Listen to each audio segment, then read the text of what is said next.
Hello and welcome to the Quibber channel. I'm Jason, your host, and we're going to do a very long review of the Quingo. I've had it for at least almost 2 years now, and it's been an amazing independence boost. It's been my primary mobile safe space.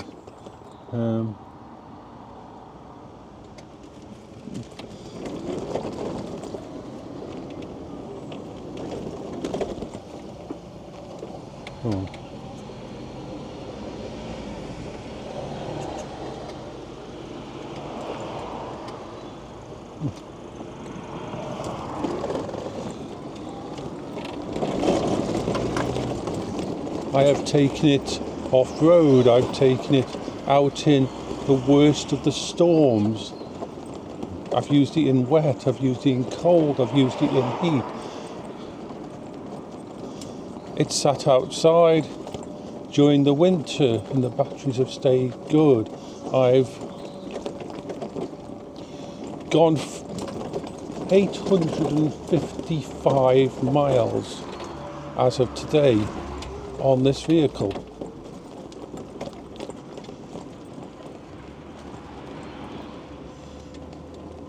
And I love it.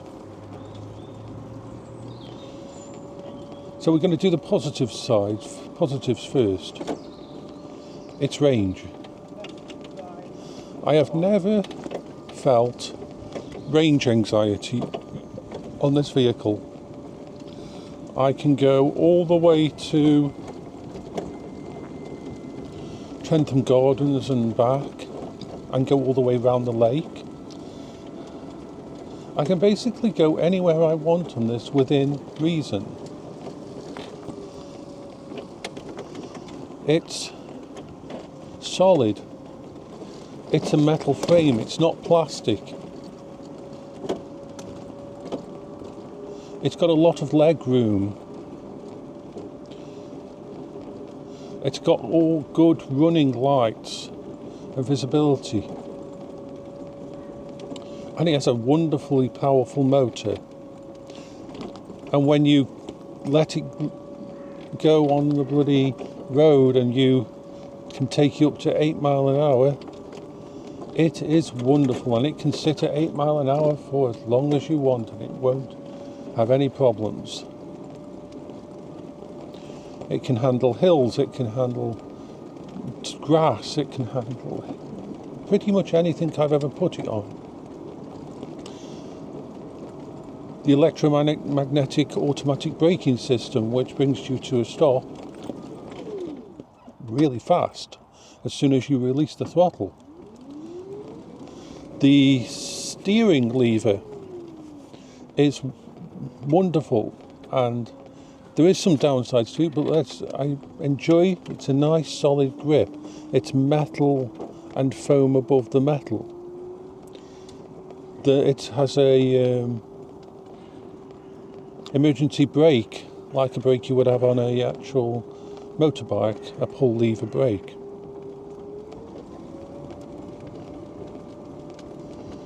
It can carry a massive amount of weight. I can't remember exactly how much. I think it's close to 200 kilograms. It's one of the highest weighted ones that can take weight. And it doesn't matter whether you've got it fully loaded or just on it. And this thing could easily probably have a thingy on the back with some equipment on. An extension. You could do that. It is really well made. It's not the quietest thing, it's got lots of creaks and things that it does.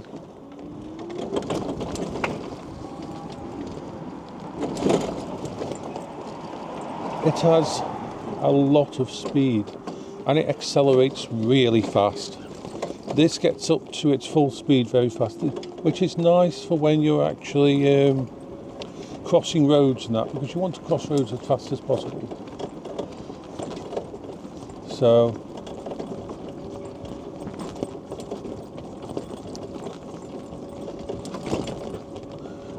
It has really good suspension. The seat, the captain's chair, is one of the most comfortable seats I've ever had the pleasure to sit on. It's got a comfortable padded side, the side parts of the seat for me to rest my arms on. I feel safe going out in this.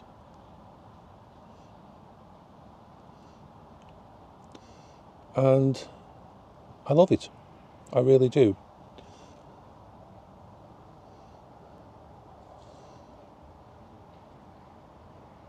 And now let's go on to the negatives. It doesn't have lithium batteries. If this had lithium batteries, it could... Well, Quingo are amazing, the company that made it. They've over-engineered so many parts. For example, we've got still to talk about the wheels. It's a 5-wheeled mobility scooter. 3 wheels at the front, 2 at the back. Now, the wheels at the front are on like a cantilever thing, so you only have usually the middle wheel is down all the time. The 2 side wheels don't hit the ground a lot of the time until you're turning a corner and that. They give you the stability of a 4-wheel mobility scooter, but with the manoeuvrability of a 3-wheel. This can basically turn on its own axis. It's brilliant for that. The hood is very nice and waterproof. The horn is okay. I've heard louder, but it's okay. Got full indicators, full around lights.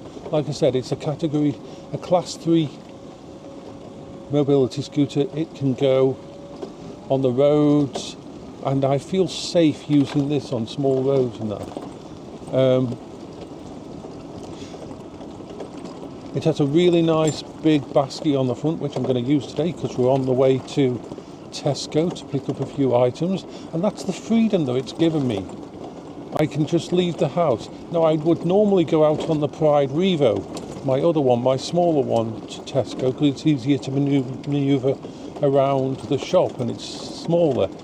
But there's a chance of rain today. Funnily enough, I'm in the UK and there's a chance of rain. What a surprise. So I'm coming out on this instead of the Revo. I love it. It's like the acceleration. What do I mean by the acceleration of this?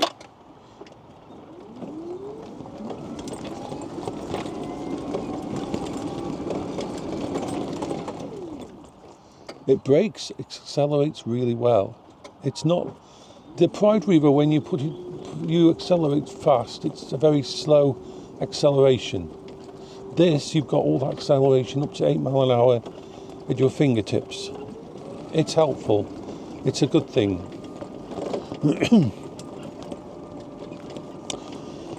Now, I think I've covered all the positives. The canopy is very good. It is a metal frame canopy, all-weather canopy on here that I've got that I love. It is really solid metal. I've done a walk around it before now, and this is a wonderful safe space. Pardon me. Now we're getting up to 9-10 minutes because you've heard me rave about this for so long. The throttle is a lever design, and that lever design has a big lever on either side. You can just use one finger. It's very gentle. You can use one finger to go forward, other side you to go back. It has a beep beep that comes up when you go in reverse, and it's very, very easy to control. The throttle, I don't usually have to turn it when I'm on the pavement. I don't have to turn it down. I can turn the power down from high to low. Pardon me. But I don't usually do that because after you've been using one for a while, you can judge the throttle very well, and it's very consistent. It's also got thumb throttle, which means if your hands are pretty much disabled, you can move it very easily with just your thumbs. You can get heated grips, which I don't have, but you plug them into the actual USB. It's got a 12 volt connect adapter there that I've put a USB connector in so I can charge up USB. You can't take the batteries off really to charge them, you have to charge them on the actual. So let's talk about the negatives. No, one more positive. If you have one of these, get yourself the rear facing camera. It's brilliant for keeping an eye on what's behind you, especially on the roads, and that's wonderful to know that vehicles come up without having to turn your head. So, it's got a nice readable hood which lights up in the dark, and yeah. So let's talk about the negatives. The batteries. The batteries are gel batteries, AGM. They are not. I would have preferred this vehicle to have lithium batteries because they weigh less for the same amount of power, and you could increase these from 100 amp batteries, I believe they are, to 150 amp. You could extend this vehicle's range to almost 100 bloody miles, which would be absolutely amazing if you did that. So the batteries I would prefer if they were lithium.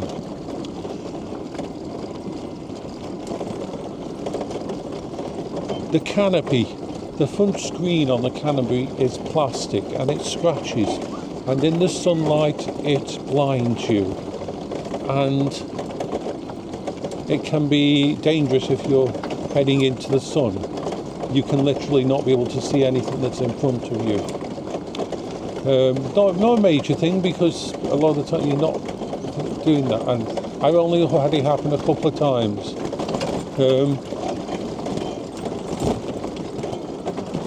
The steering on it is not easy. You've got to have some arm strength to steer this bitch.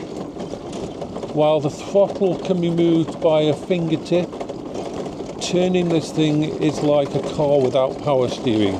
It's a heavy unit, and sometimes you have to really think, because of the design of the wheels at the front. Sometimes one wheel will go down and it'll make it harder for you to turn corners. The hood does not have a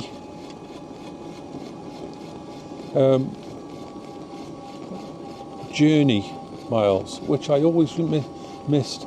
Basically, on other ones I've used, I've had a digital display. You press a button, it resets keeps the odometer that tells you the distance, total distance, but it has another one separate so you can see how long your journeys were. I miss that. The hood is really primitive compared to some, especially something this over-engineered. You'd think they'd have put more into that. The light on it, the main light, I'll show you. This is the main light at the front. You can probably just see it there.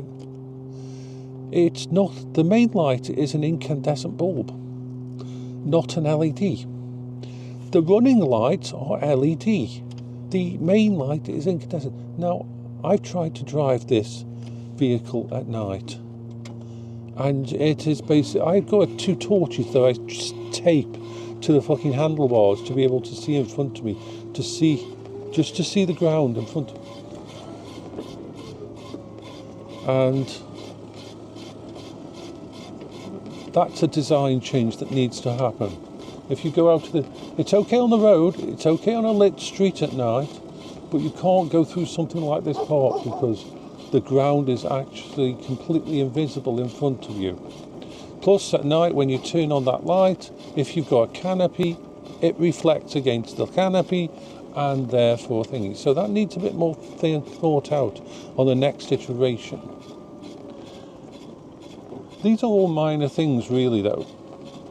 I struggle to find things that are wrong with this vehicle. I really do. Because there is so much positive.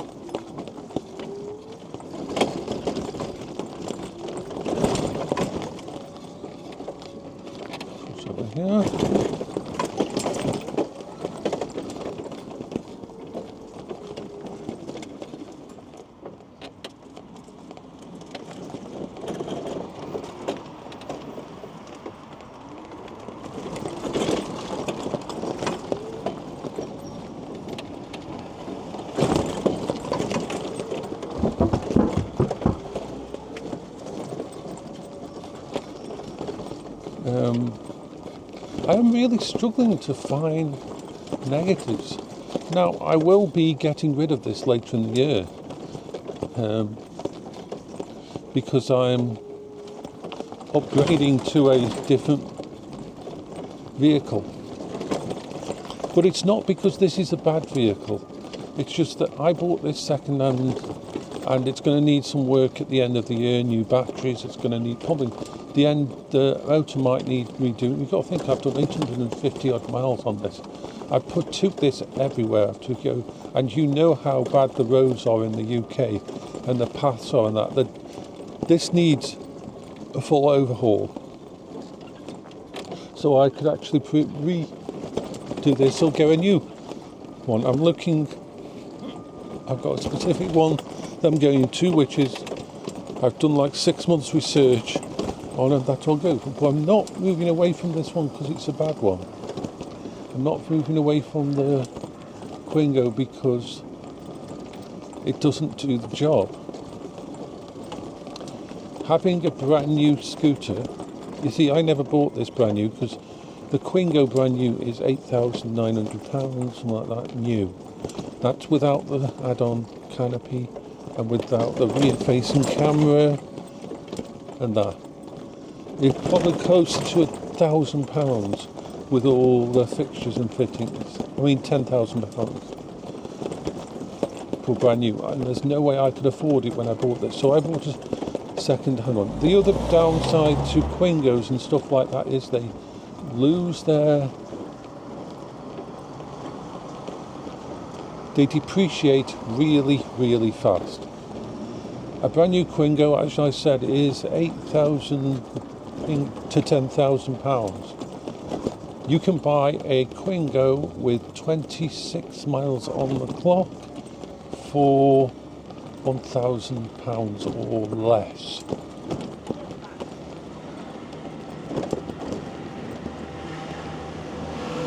It really has. You don't buy these to flip them a couple of years later.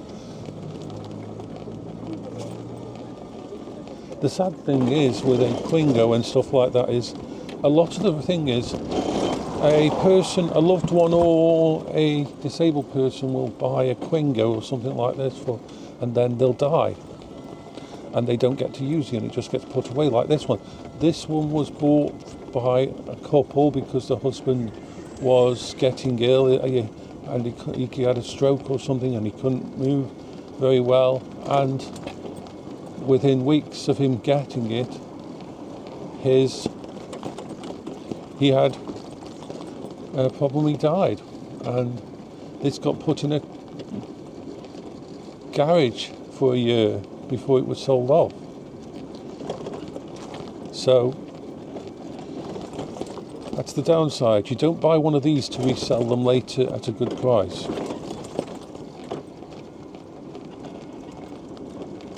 But I'm going to stop this video now and do another one about the new one that I'm going to get.